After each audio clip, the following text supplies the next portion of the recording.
Hi, this is Scott Garibay, and today we're going to talk about Dungeons and Dragons, and we're going to talk about Arbor Adventures, my current campaign.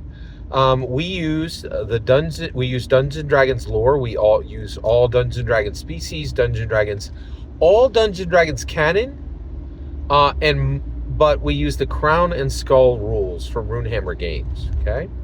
Now, as we've gone forward, Crown and Skull actually completely encourages this. It says, hey, we know we have a powerful rule set, but you can mix it any way you wish. And you can tell it's designed to be mixed specifically with the greatest role-playing game in the world, as printed on the cover of every Dungeons and Dragons canon hardback, right? So one of the changes we recently made was we actually switched back, and we are no longer using Crown and Skull's skill list. We're actually using Dungeons and Dragons skill list, right?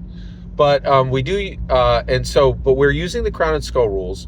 And then also in this, we're now talking about the beginning of season 1, episode 7. So this is our 7th session, and the campaign has really been going fantastic. I'm really thrilled with how everything's progressing.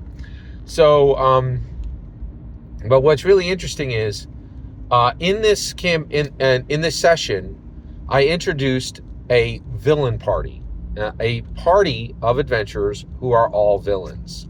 And I got this villain party from Flea Mortals, MCDM's Flea Mortals. However, I didn't get this from Matt Colville, right? Matt Colville, in my humble opinion, has surrendered his independent flag, right? He is now simply a horse. His entire company, in my opinion, is a horse in the Dungeons and Dragons stable, right? And I'm really fascinated by this. I think one of the most interesting things happening on Dungeons and Dragons is the partnered content section. Now, it is canon, right? How do we know everything in the partnered content section is canon? Well, Exandria's Explorer Guide, Matthew Mercer's Explorer's Guide to Wildmount, which is telling us all about Wildmount, which is in Exandria, which is Critical Role's world, right? But that world is now fully canon to Dungeons & Dragons. Every part of it, every part of Exandria is now fully canon to Dungeons & Dragons, and it's in the partnered content section. But Explorer's Guide to Wildmount has the red ampersand on it, so that, it's canon, right? So MCDM's Flea Mortals is now in the partnered content section of Dungeons & Dragons. MCDM's content is canon Dungeons & Dragons, right? So the reason why I'm thank you for your patience. The reason why I'm going through all this is I believe I'm the first person in the world to do this, to run current Dungeons & Dragons 5th edition using the Crown and Skull rules, using MCDM's villain parties. I don't think that's ever been done in any campaign, any session, anywhere.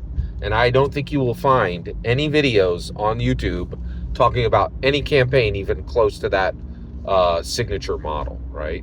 So I think I'm the first person to do that. And actually, I'm quite proud of this because I am paying hyper close attention to what's in Dungeons & Dragons canon. And this partnered content section is huge. It is not huge in size, huge in historical importance. This is a really, really big deal, all right? I'm really fascinated by what is happening with all of this. It is really stunningly incredible, just the scope of all of this, right? Okay, so thank you for your patience with all that. And thank you to my Gold Dragon Master who is helping to facilitate this campaign. So one Dungeon Master, one Dragon Master, and which means there's one player character. And I have to say, I'm really loving, this one Dragon Master campaign. I find Dungeons and Dragons is challenging. It is extremely challenging to run Dungeons and Dragons, right? It's very difficult, right? And I think, nothing worthwhile is easy. Dungeons and Dragons is not easy, right?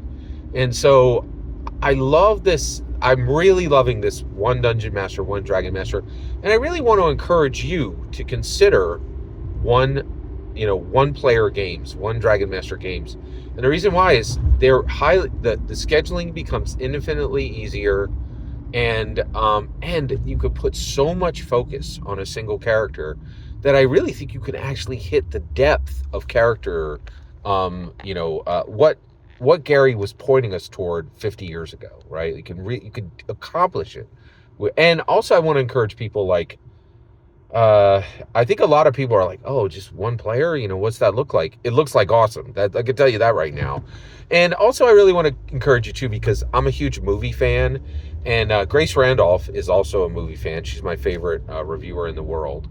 And she says that there is a huge stigma. Many people will not go to the movies alone, right? And I think that same stigma is for Dungeons and Dragons. Oh, if you don't have 5 people, jammed around the table, you're not playing D&D. That is false. You are playing Dungeons and Dragons with one Dragon Master. And whatever you need to do to get your Dungeons and Dragons, up and running, I would really encourage you to consider it, right? I do think there's some limitations where at some point you're no longer playing Dungeons and Dragons. I honestly don't think that solo Dungeons and Dragons is Dungeons and Dragons, but running this smaller campaign, it does give me sympathy for solo D&Ders. But I think overall it's a bad idea. But I'm really absolutely thrilled with how this campaign is going. So special thank you to my Dungeon Master, right? To my Dragon Master.